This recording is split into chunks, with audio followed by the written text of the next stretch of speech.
could tap into the last 10. I ran away with my life, fast forward, never turn back again. It's kind of funny that the more we pass time, the more we need to set them rewind.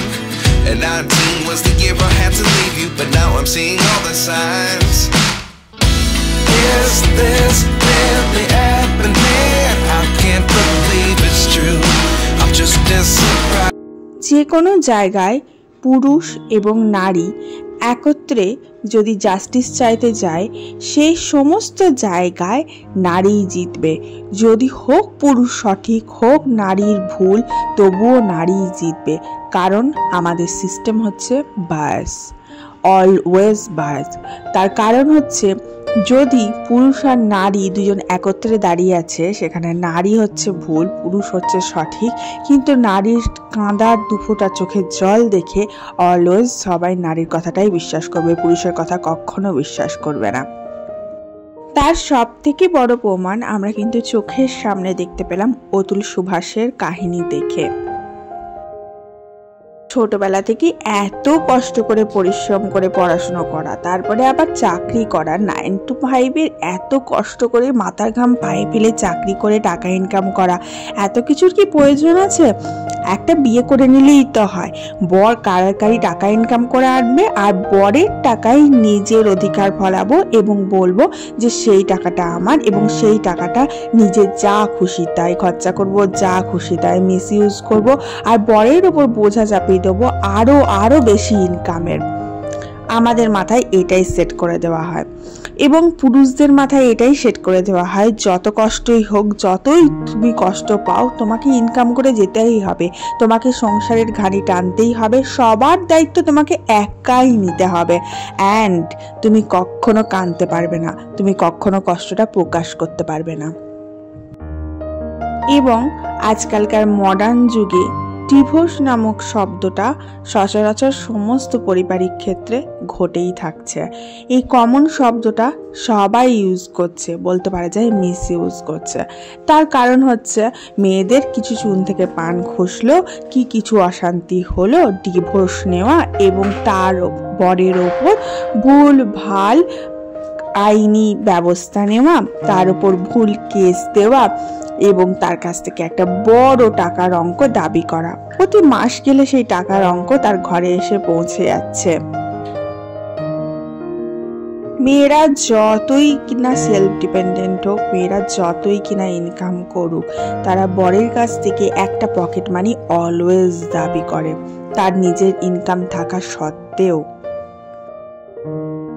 এবং বর ওটা দিতে বাধ্য। ছোট খাটো ঘরের দৈনন্দিন চাহিদা পূরণ করতেই তো বরদের এত কষ্ট করতে হয়, এবং তার ওপরে তাকে শুনতে হয়, তার কাছে দাবি মানতে হয় যে আজ আমার এটা চাই, কাল আমার সেটা চাই। বরদের কষ্টটা আজকালকার 90% মহিলাই বোঝে না। আমাদের মা ঠাকুমাদের সময়ে ছিল, তারা চেষ্টা করতো সাশ্রয় করতে, সংসারে কি করে সাশ্রয় করা যায়। আর এখনকার যারা আমাদের জেনারেশন আছে, ম্যাক্সিমাম সাশ্রয় না করে চেষ্টা করে কিভাবে নিজেকে ভালো রাখা যায়, এবং নিজেকে ভালো রাখতে গিয়ে কোথাও না কোথাও গিয়ে তারা বরদের উপরে এমন একটা প্রেশার ক্রিয়েট করছে যাতে গিয়ে তারা ভালো থাকতে পারছে না। Hello everyone, this is Ivy, welcome back to my channel. SS ডায়েরিজের একটা নতুন পাতা, একটা নতুন অধ্যায় তোমাদের সকলকে ওয়েলকাম জানাই। আশা করি তোমরা সবাই ভালো আছো এবং সুস্থ আছো, কারণ ওই যে বললাম আজকালকার দিনে সুস্থ আর স্বাভাবিক জীবনযাপন করাটাই কিন্তু সব থেকে টাফ। অতুল সুভাষের মতো এমন অনেক কেস আমাদের সমাজে চারিদিকে ওতপ্রোতভাবে জড়িয়ে আছে। চারিদিকে তুমি দেখতে পাবে তারা কিন্তু নিজের কষ্টটা প্রকাশ করতে পারে না, বা নিজের কষ্টটা কারো কাছে বলতে পারে না, কারণ তাদেরকে ছোট থেকে এটাই শেখানো হয় যে তুমি পুরুষ, তোমাকে ইটের মতো শক্ত হয়ে দাঁড়িয়ে থাকতে হবে, তুমি ভাঙবে তবু মচকাবে না, তোমার চোখ থেকে জল পড়তে পারে না, তোমার চোখ থেকে জল দেখা মানে তুমি উইক, এগুলো শেখানো হয়। কিন্তু তা কখনোই একটা মেয়েকে শেখানো হয় না সংসারটা তোমারও, দুজন মিলে সম পরিমাণ কাঁধে কাঁধ রেখে এগিয়ে চলবে, দুজন মিলে সম পরিমাণ ইনক্লুড করবে, দুজনে সম পরিমাণে সাশ্রয় করবে, আসলে আমাদের সমাজ ব্যবস্থাটা এমনভাবেই তৈরি করা হয়ে আছে, জীবনে কোনো কিছুই ঘটনা ঘটলো কি ঘটলো না, সবসময় কিন্তু মেয়েদের পক্ষেই সবাই দাঁড়ায়। আর একটা জিনিস দেখবে, বিয়ের পরে কিন্তু ভাত কাপড়ের দায়িত্ব কিন্তু ছেলেকেই নিতে হয়, কারণ এমনভাবেই আমাদের সমস্যা তৈরি হয়ে আছে।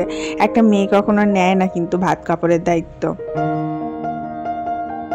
একটা সময় ছিল যখন সংসারে 4-5টা বাচ্চা একসাথে খেলে বেড়াতো। এখন ম্যাক্সিমাম টু ম্যাক্সিমাম ফ্যামিলিতে দেখবে নিউক্লিয়ার ফ্যামিলি এবং সবার ঘরেই একটা করে বাচ্চা। সুতরাং একটা করে বাচ্চা সর্বসুখ এবং সর্বস্বাচ্ছন্দ্যে বড় হচ্ছে। সুতরাং সে কষ্টটা কী এবং কষ্টটা কীভাবে করতে হয় সেই জিনিসটা কোনোভাবেই ফিল করতে পারে না। তাই বড় হয়ে গিয়ে সেও সেটাই চাইছে যে তার সমস্ত সুখ স্বাচ্ছন্দ্য বজায় থাকুক বা কেউ বজায় রাখুক, এবং এটাই গিয়ে কোথাও না কোথাও হয়তো এই সমস্ত কিছুর মূলে দায়ী হয়ে যাচ্ছে। সমস্ত পরিবর্তনই ঘর থেকে সৃষ্টি হয়। ঘরকে যদি আমরা একটু পরিবর্তন করতে পারি বা নিজেদেরকে যদি একটু পরিবর্তন করতে পারি, তাহলে কিন্তু ভবিষ্যতে কোনো অতুল সুভাষের মতো ঘটনা দেখতে পারবো না। তার জন্য আমাদেরকে উচিত আমাদের সমস্ত সন্তানকে, সে ছেলে হোক কি মেয়ে হোক, তাদেরকে সঠিক শিক্ষায় বড় করা। ঘটনাটা অনেকটা আমাকে নাড়িয়ে দিয়েছে এবং এই ঘটনাটা আমি আমার ফ্যামিলিগত কিছু মানুষের ক্ষেত্রেও রিকল হতে দেখেছি। সেম ঘটনা, হয়তো সে ও মৃত্যুর পথটা বেছে নেয়নি, কিন্তু তাকে আমি অনেক সাফার করতে দেখেছি। যাই হোক, আজকে অনেকগুলো কথা বলে ফেললাম। এর মানে এই নয় যে আমি মেয়েদের বিপক্ষে কথা বলছি বা মেয়েদেরকে অত্যাচারিত হতে হয় না বা কোথাও না কোথাও মেয়েরা সাফার করে না। কিছু সংখ্যক মেয়ে আছে তারা অবশ্যই সংসারের জন্য 100% দেয়, এবং কিছু সংখ্যক মেয়ে আছে যারা সাফারও করছে। সব পুরুষই যে ভালো তা নয় এবং সব মহিলা যে ভালো তাও নয়, কিন্তু কিছু সংখ্যক মহিলার এই সামান্য কাণ্ডকীর্তির জন্য গোটা মহিলা জাতিকে বদনাম শুনতে হয়। জাস্টিস জাস্টিস বলে চিৎকার করলেই তো আর জাস্টিস পাওয়া যায় না। লোকের শো অফ করে 2 দিন মোমবাতি হাতে নিয়ে রাস্তায় জাস্টিস জাস্টিস বললেই সমাজটা শুধরে যায় না। সমাজটা শুধরাতে হয় নিজের ঘর থেকে, নিজের পরিবার থেকে। নিজের ঘর থেকে যদি আমরা প্রত্যেকে চেষ্টা করি সমাজটাকে শুধরাবার, একটু কাজ করার, তাহলে কিন্তু সমাজটা একদিন না একদিন ঠিকই শুধরে যাবে। আর সেটা কাদের জন্য ভালো হবে জানো? ফিউচার জেনারেশনের জন্য, আমাদের ছেলে মেয়েদের জন্য। আমাদের কাল তো এককালে গিয়ে শেষ হয়ে যাবে, ততদিনে হয়তো সমাজ শুধরাবে না, কিন্তু আমরা যদি চেষ্টা করি হাতে হাত মিলিয়ে কাঁধে কাঁধ রেখে, তাহলে কিন্তু আমাদের বাচ্চাদের জন্য একটা ভালো সমাজ দিতে পারবো। না হলে কিন্তু আমরা যেটা দেখছি এর থেকেও ওয়ার্স্ট সমাজ কিন্তু তাদের জন্য অপেক্ষা করে থাকবে। যাই হোক, এখন আমি কাজে ফিরে আসি। আজকে না ঘরে অনেক বড় একটা কাজ নিয়ে বসেছি জানো। সব থেকে বড় কাজ হচ্ছে ঘরে বাচ্চাদের খেলনার জায়গা অর্গানাইজ রাখা, যেটা কোনো মা বাবার পক্ষেই সম্ভব নয়। আর যে ঘরে ছোট বাচ্চা আছে সেই ঘরটা সুন্দরভাবে গুছিয়ে পরিপাটি রাখাটাও বিশাল টাফ জব। তবুও চেষ্টা করি এই টাফ জবটা সুন্দরভাবে কমপ্লিট করার। তো মেয়ের প্রচুর খেলনা জমে গেছে, ওভারফ্লো হয়ে যাচ্ছে খেলনা, এখানে সেখানে সে পড়ে থাকছে, সেগুলো অর্গানাইজ করা সম্ভব হচ্ছে না, রাখা সম্ভব হচ্ছে না। তো ঠিক করেছি যেগুলো ও খেলে না, যেগুলো ওয়েস্ট, যেগুলো ও ছেড়ে দিয়েছে খেলা বা যেগুলো ওর পছন্দ নয়, সেগুলো সমস্ত কিছু আমি দিয়ে দেবো, ডোনেট করে দেবো ছোটো বাচ্চাদের, গরিবদের। তো সেই জন্যে চেষ্টা করছি যে এখানে সমস্ত ডিক্লাটার করতে বাবুর টয়গুলো। আসলে কিছু কিছু ছোট বাচ্চা থাকে যাদের কিন্তু খেলনা কেনারও সামর্থ্য থাকে না। তো আমাদের ঘরে এমন অনেক দামি দামি খেলনা ওয়েস্ট হয়, যেগুলো বাচ্চা কেনে, খেলনার বসে কেনে, কিন্তু 2 দিন খেলার পরই দেখবে তাদের সেটার উপর থেকে মায়া চলে যায় এবং সে সেটা ফেলে দেয়। ম্যাক্সিমাম ঘরেই সেটা হয়ে থাকে। তো আমাদের কি করা উচিত, সময় সময় অনুযায়ী বাচ্চাদের খেলনা ডিক্লাটার করা উচিত, এবং যেগুলো ওরা খেলে না, যেগুলো পড়ে আছে বা যেগুলো একদমই নষ্ট করে দিয়েছে, সেগুলো আমাদেরকে দিয়ে দেওয়া উচিত। বা কিছু কিছু দেখবে খেলনা খুব ভালো আছে। আমার মেয়ের তো প্রত্যেকটা খেলনা, ইচ অ্যান্ড এভরিওয়ান খেলনা ভালো আছে, তার কারণ আমি খুবই যত্নে রাখি সমস্ত কিছু। আর আমার মেয়ে না অতটা নষ্ট করে না কোনো কিছু নষ্ট করা, কোনো কিছু সেই দাগ কেটে কেটে একদম নষ্ট করে দেওয়া এরকম খুব একটা করে না, বা ভেঙে দেওয়া এই সমস্ত করে না।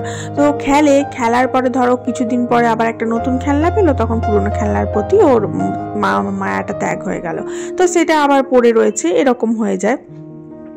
আর ওর দাদু ঠাকুমির ঘর থেকে প্রচুর খেলনা পায়, তারপরে দাদু দিদুনের ঘর থেকে প্রচুর খেলনা পায়। দিন রাতি তারা কিছু না কিছু নতুন হাতে করে নিয়ে আসছে। তার ফলে কি হয়, পুরো নতুনটা আজকে যেটা নতুন এলো সেটা তো কালকে পুরনো হয়ে যাবেই, আর সেটার মায়া ত্যাগ করে আবার নতুন যেটা আসবে সেটার প্রতি মায়া জন্মাবে, এটাই স্বাভাবিক। তার জন্য কি করি, তো এই খেলনাগুলোকে আমি বলছি যেগুলো তুমি একদমই খেলবে না, যেগুলো তোমার একদমই লাগবে না, বা তুমি বড় হয়ে গেছো যেগুলো আর তোমার পছন্দ নয় সেগুলো তুমি ছেড়ে দাও, সেগুলো আমি একদম ভরে একদম দিয়ে দিই। আর যেগুলো তুমি একদম খেলবে, যেগুলো নিয়ে খেলতে তোমার ভালো লাগে সেইগুলোই রাখো, আর সেগুলো নিয়েই খেলবে। তারপরে তো আবার এক্সট্রা করে খেলনা একটু একটু করে জন্মাবে। কারণ হচ্ছে তোমার যেখানেই ঘুরতে যাই বা কিছু কেনো কি না কেনো, যেখানে ঘুরতে যাবো আগে বাচ্চার খেলনাটা কিনে দিতে হবে, বাচ্চাকে শান্ত করতে হবে, তারপরে অন্য কথা। তো এই একটা ছোট ট্রাঙ্ক আছে, এই ট্রাঙ্কটাতে না ওর ঠাম্মি দিয়েছিল এটা, তো এই ট্রাঙ্কটাতে আমি ওর খেলনাগুলো রিজার্ভ করে রাখি। এখানে একটা কার্টুন জমে আছে, এই কার্টুনটাতেও প্রচুর খেলনা আছে।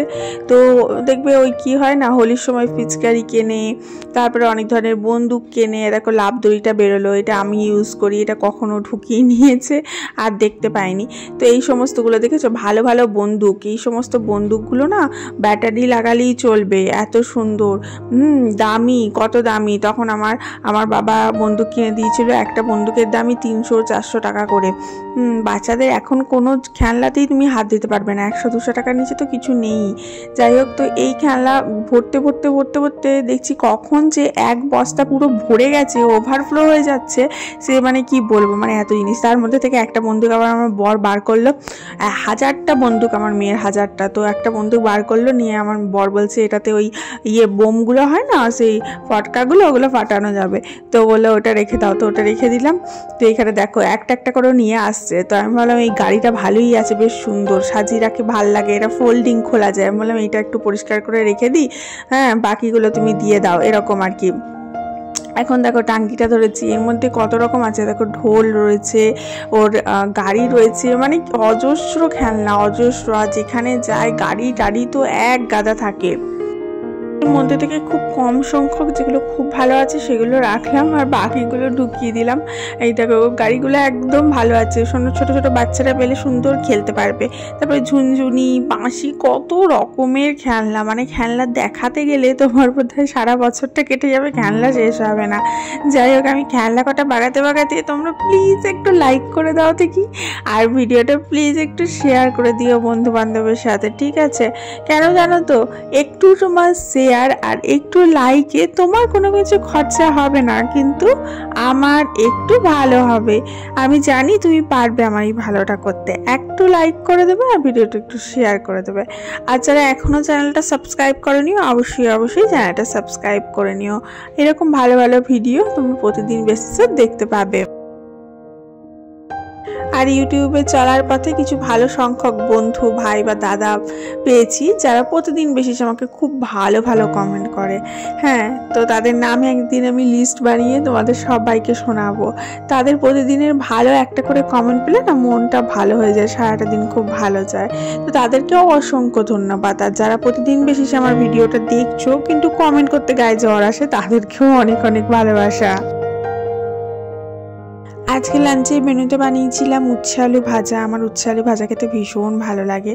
আমি আবার শুধু উচ্ছে ভাজা খেতে ভালোবাসি না, উচ্ছে আলু ভাজা খেতে ভালোবাসি। আমার হাজব্যান্ড আবার উচ্ছে আলুটা ভালোবাসে না, ও আবার শুধু উচ্ছেটা ভালোবাসে। যাই হোক, আর এখানে করেছিলাম হাঁসের ডিমের কারি। এটা হাঁসের ডিম এনে দিয়েছিল হাজব্যান্ড মশাই। হাঁসের ডিম খেতে আমার ভীষণ ভালো লাগে, লাল লাল কুসুম দেওয়া হাঁসের ডিম। যেগুলো সাদা কুসুম হয় ওগুলো ভালো লাগে না। তো এখানে লাল লাল কুসুম দেওয়া হাঁসের ডিম দিয়ে, পটল দিয়ে, আলু দিয়ে কারি করেছিলাম। এটা আমার ফেভারিট, জানো তো, ভীষণ ভালো লাগে। আর একটু তরকারি ছিল গতকালের, বাস।